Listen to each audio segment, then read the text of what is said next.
안녕하세요, 여러분. 이번 한 주도 구별된 하나님의 자녀로 살아갈 수 있는 여러분들의 한 주가 되기를 주님의 이름으로 축복합니다.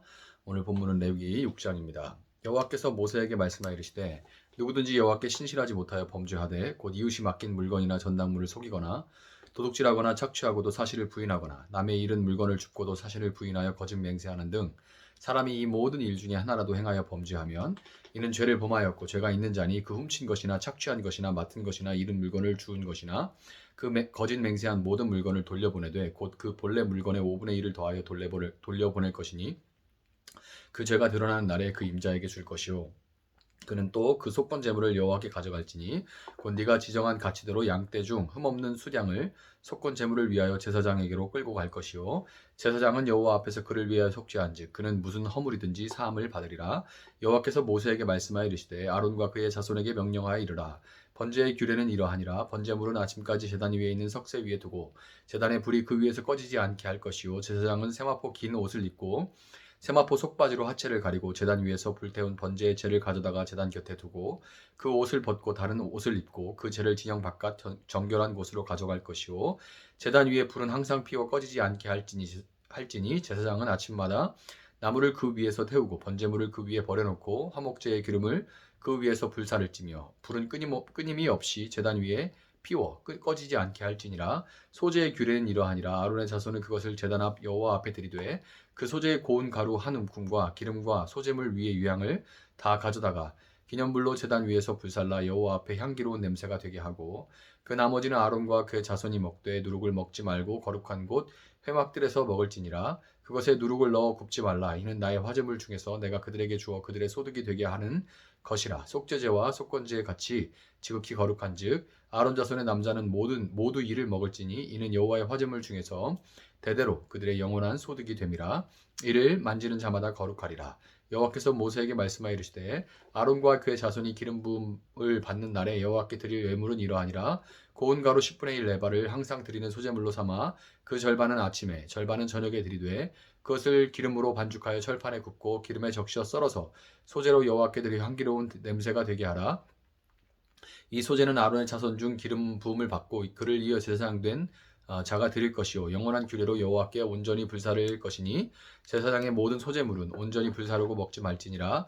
여호와께서 모세에게 말씀하여 이르시되 아론과 그의 아들들에게 말하여 이르라. 속죄제의 규례는 이러하니라. 속죄제 제물은 지극히 거룩하니 여호와 앞 번제물을 잡는 곳에서 그 속죄제 제물을 잡을 것이요 죄를 위하여 제사 드리는 제사장이 그것을 먹되 곧 회막들 거룩한 곳에서 먹을 것이며 그 고기에 접촉하는 모든 자는 거룩할 것이며 그 피가 어떤 옷에든지 묻었으면 묻은 그것을 거룩한 곳에서 빨 것이요 그 고기를 토기에 삶았으면 그 그릇을 깨뜨릴 것이요 유기에 삶았으면 그 그릇을 닦고 물에 씻을 것이며 제사장인 남자는 모두 그것을 먹을지니 그것은 지극히 거룩하니라. 그러나 피를 가지고 회막에 들어가 성소에서 속죄하게 한 속죄제 제물의 고기는 먹지 못할지니 불사를 지니라. 아멘. 자, 하나님은 이제 레위기 1장부터 5장에 걸쳐서 모세를 통해 설명하신 그 5가지의 제사들에 대해서 6장부터 7장, 6장 7장에서 다시 한번 이제 설명을 하십니다.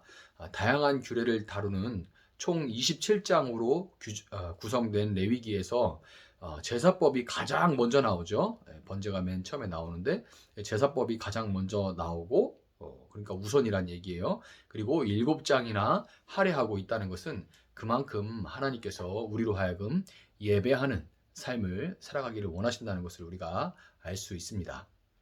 번제는 제물을 불로 완전하게 태워드리는 제사로서 우리를 대신하여 심판을 당하신 예수님을 미리 보여준다고 제가 말씀을 드렸습니다.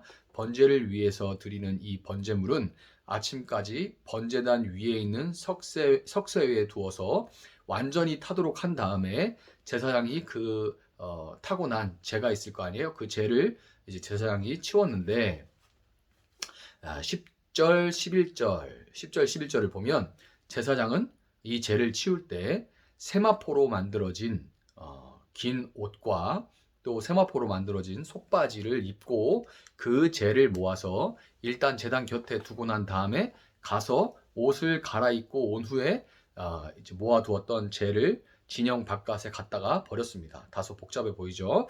제사장이 이 재를 모을 때 입는 이 세마포로 된 상하의는 지금으로 말하자면 이 모시로 된 러닝 셔츠 정도 될 텐데요.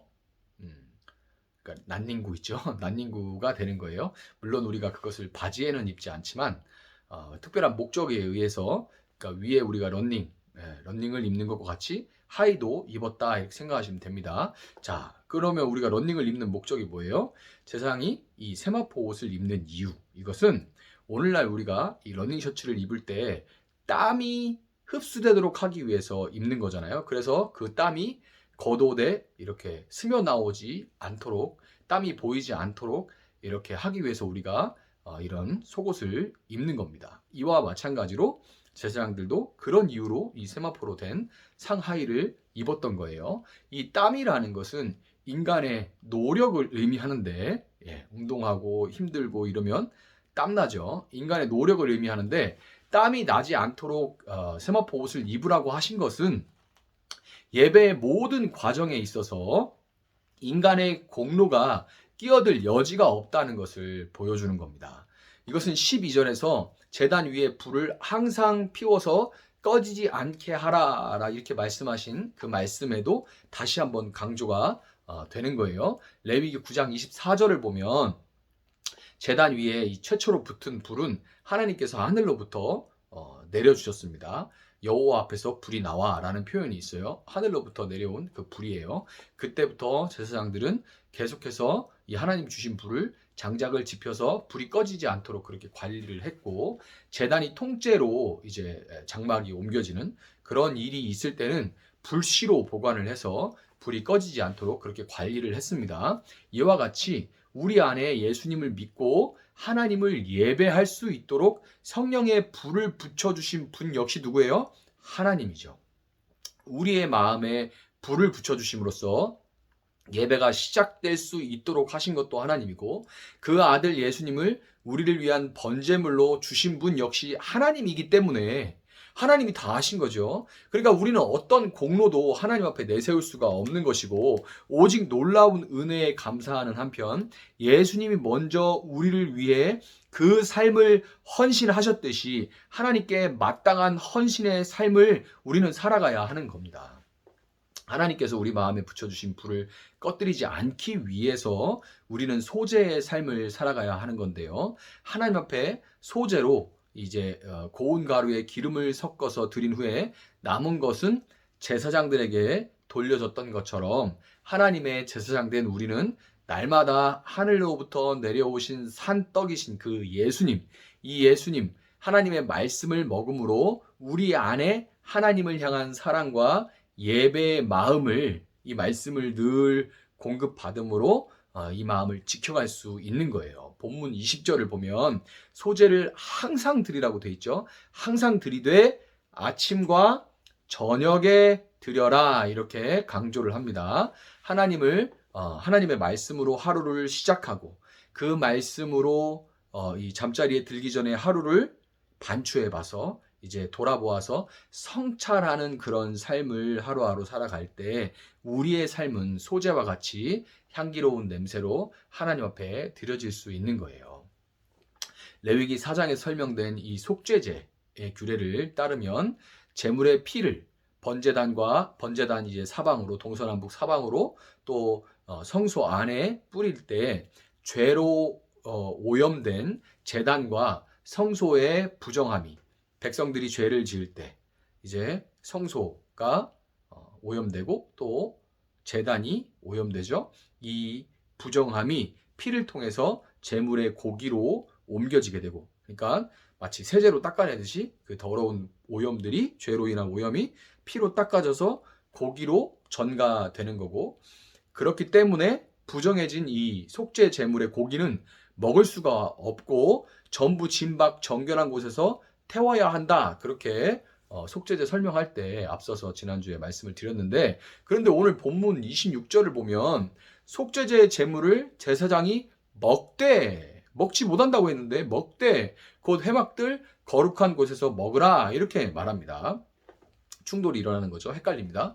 27절, 28절에서 재물의 피가 옷에 묻으면 그 옷을 빨고 고기를 토기에 삶았으면 그릇을 깨뜨려 버리고 흙그릇이면 놋그릇인 유기라는 것은 놋그릇을 얘기하는 거예요. 이 놋그릇에 삶았으면 그 그릇을 닦고 물에 씻으라고 한 것을 볼 때 속죄 제물의 고기가 분명히 이 죄가 전가되어서 부정해졌다는 것은 틀림없죠. 그러니까 그 고기가 닿으면 다 닦고 깨뜨리고 물로 다시 씻고 이렇게 하라고 얘기를 하는 거죠. 그런데 오늘 본문에서는 레위기 4장에서 속죄제 설명할 때는 다르게 그 부정해진 고기를 제사장이 먹으라고 하고 있는 거죠. 자, 레위기 10장 17절에 따르면 레위기 10장 17절에 따르면 이것은 죄의 경중에 따라서 성소에 피를 뿌려야만 할 정도로 무거운 죄는 오염이 아주 짙기 때문에 아직 크기 때문에 그 고기를 먹을 수가 없고 반드시 태워야만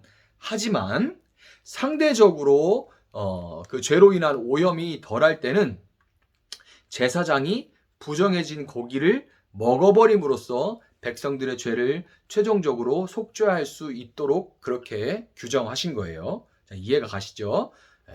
그 죄의 오염도에 따라서 태워버리거나 혹은 제사장이 먹어서 없애는 것으로 이제 그 제사가 속죄제가 끝나지는 겁니다.